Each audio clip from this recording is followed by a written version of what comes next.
It was over as soon as it began. That's how it felt for the participants of the long-overdue reunion event for families torn apart by a war that divided the nation in two.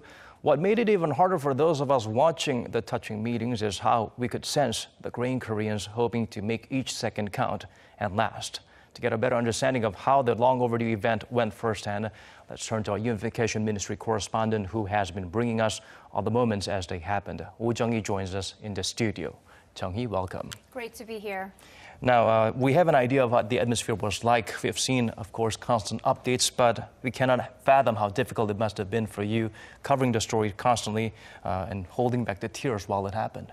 That's right. I mean, the reunions were very much tearful and very much sad because I could see that the family members just teared up right after they saw their North Korean relatives appear, mostly because they see their, like mothers or fathers who've already passed away. Like they teared up mostly because the North Korean relatives resemble their South Korean family members who've already passed away. For example, nieces meeting their aunts would cry out that their North Korean aunt looks so much like their mom, and there was a really sad case of a 67-year-old South Korean man who met his 88-year-old North Korean dad for the first time in his life because they've been separated when the man's mother was pregnant.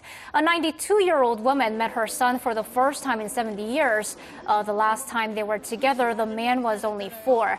There were a lot of heartbreaking stories and therefore a lot of tears and regret at the reunions. But before I go deeper, let's take a look at some actual footage of these scenes. 엄마도 저 믿거든? 근데 너무 똑같대. 쌍둥이 같다. 저기서 들어오는데 우리 엄마가 살아 돌아오시는 줄 알았어.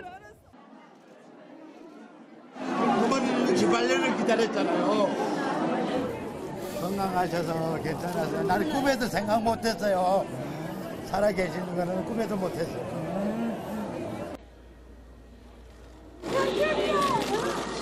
맞아. 어머니, 사랑이 많이.